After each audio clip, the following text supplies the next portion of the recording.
Today we can have a discussion about what all I carry when I go on a ride and what all I think you guys should also carry when you go on a ride. The bike suddenly shut off. Did the battery just die out of nowhere?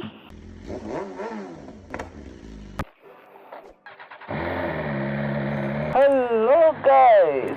Very good morning. Welcome back to the channel. Oh, glove bottle, yeah. A very good start. Let's see how this ride goes. I hate riding without the glove. So let's go meet up with my friend first. He rides a Yamaha R1. Where is the R1? Okay, there he is. So yeah. Enachu? What the hell? The bike suddenly shut off. What?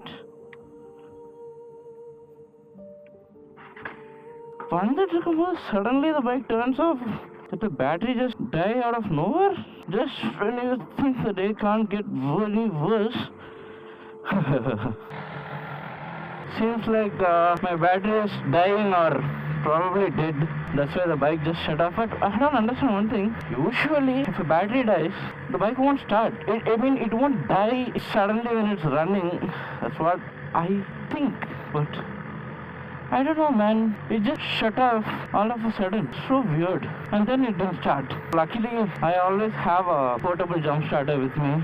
Always in my bag. So thanks to that, we just started the bike immediately. So I think today we can have a discussion about what all I carry and what all I think you guys should also carry when you go on a ride.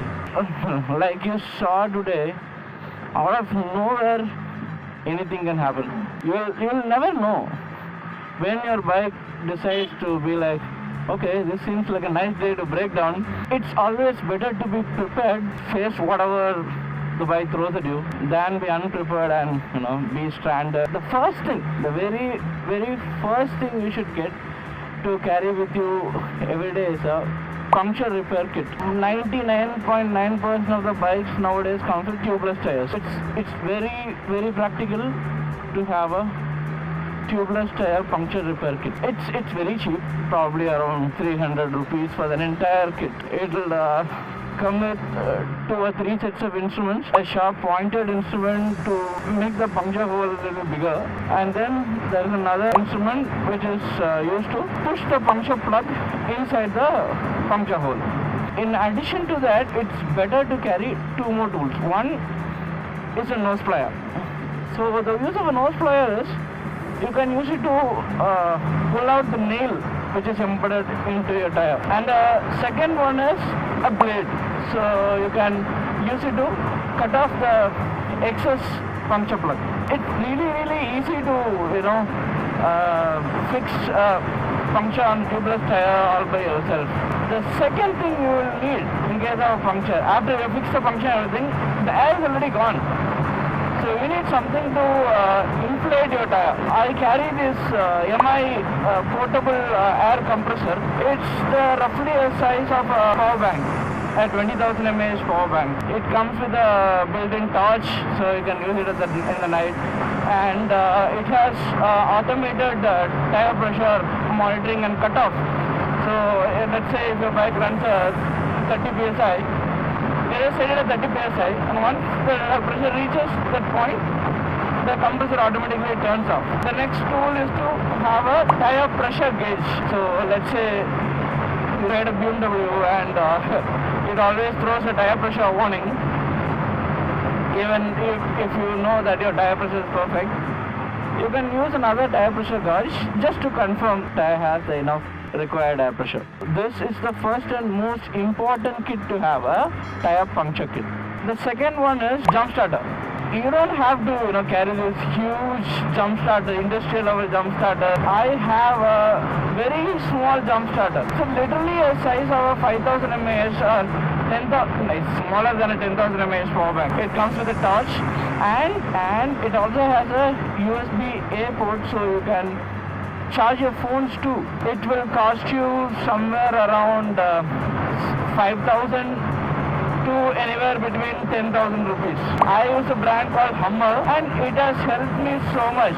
With one single charge, I was able to charge 3 or 4 motorcycles, all 1000 cc's, Swift car, which is 1500 cc, Innova Krista, which is 2800 cc engine. It is very, very practical. Even today, when I realized the bike's battery was dead, it just took me less than a minute to get it started and running again. Shit, why is it so windy today? Oh God. I think I should gain more weight. That wind is literally pushing me all around. Feels like I may fly off the motorcycle. Oh God. Oh my God. Third thing, zip ties. Always carry plenty of zip ties in various sizes. It can basically hold anything you throw at them. You can have a snapped line. You can lose a bolt on your fairing. It can hold pretty much anything. You just loop it through the hole, tighten it, cut off the excess. There you go. Your bike is well secured. It will make sure it stays secure until you reach home. Zip ties are so versatile, man. Fourth thing, the toolkit. Not the big multi-toolkit or anything. Have a selection of tools which you will need for your particular bike. Every bike will have a different type of screws and bolts. My BMW has a bunch of top speed screws.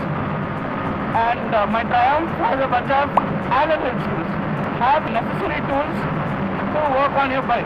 In order to remove the seat of my S1000RR, I need an Allen wrench. I always carry a Allen wrench in my toolkit, and since 90% of the other screws are top splits, I carry a small set of top split wrenches also. And then apart from that, I always have a cutting plier. So a cutting plier, top split wrenches as well as Allen wrenches. Usually this is enough, but it's always better to have 10mm socket or a 10mm open spanner, a reversible screwdriver which has both Phillips and flathead. So number 5 is a first aid kit. Always carry a first aid kit.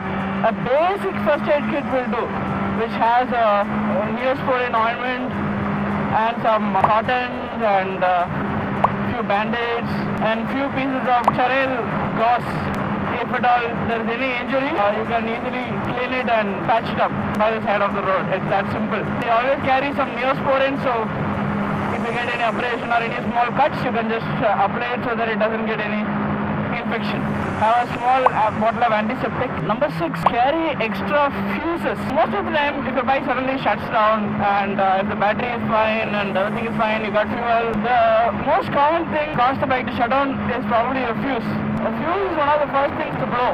Blowing a fuse and ending up not able to do anything on the highway is the most sad part of a breakdown. So always carry extra fuses. Number 7, it's always better to have few safety wires. It's the thin metal wire you can use to secure a lot of things. You just roll it on a plastic pipe or a small stick and keep it with you. You can trim it as per your requirement and you can tie off most of the things. It will help to hold anything securely. Number 8, electrical tape or duct tape. Always carry a small roll of electrical tape or duct tape. Like duct tape or electrical tape can solve 99% of the problems. So always carry that with you. I think I have covered almost everything I carry. Oh yeah, carry a small pocket knife. I always carry a small pocket knife. You have no idea how handy it comes during emergencies. You will have to cut something, splice something. It works in a million ways. Carrying a pocket knife is always helpful. So I think these are the eight items I always carry. These are the 8 items I always carry with me whenever I go for a ride. Whether it's a short ride around the city, whether it's a long road trip, whatever the case may be, these things will always be with me. And depending upon what kind of trip I'm going, I will add certain things to it, but definitely won't subtract anything from these 8 items.